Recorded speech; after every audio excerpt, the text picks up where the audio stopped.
Weather? Weather? Weather? It's weather time!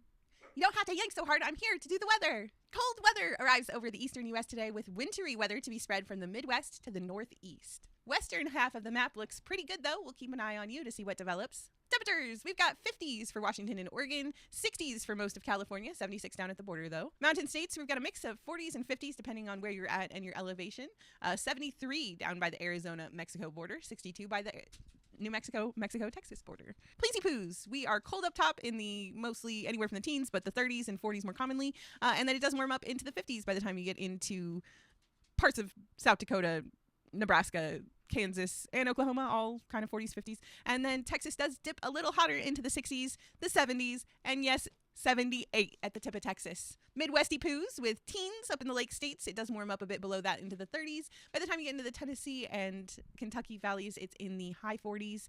The Gulf states is seeing a mix of 50s and then 60s right along the Gulf. East Coastlies, we've got a New England with the high 30s and 40s and even 50s. The 50s do continue down most of the East Coast, a little bit hotter out on the Outer Banks, 62, and then hotter for Florida, 61, 69, and 80 for the tip of the Peanuts. McMurdo Station on the Ross Sea in Antarctica, sitting at 25 degrees Fahrenheit with winds from the northwest at 10 miles per hour, giving them a real feel of 14 degrees Fahrenheit, and it is cloudy. Alaska, still getting peed on, especially for south central and southern Alaska in general.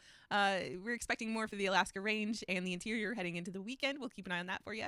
Daytime, high temperatures for Alaska, anywhere between like -11 and -38, depending on your location for the interior. Warmer out on the actual Bering Sea in the 13 to 10 range, and then if you're at the Aleutians, you're at like 30 to 18, 26 to 29 near Anchorage, and then 38 for the Panhandle. Hawaii seeing high surf advisories and small craft advisories for most of the island chain. They do have a cold front with airflow becoming breezy to locally windy by midday today, and then it's forecast to quickly slide down the island chain into Thursday, bringing a line of locally heavy pee. We'll keep an eye on that. Daytime, high temperatures for the island chain in the high 70s to the low 80s for most areas. Weather? Okay, have a good day, bye!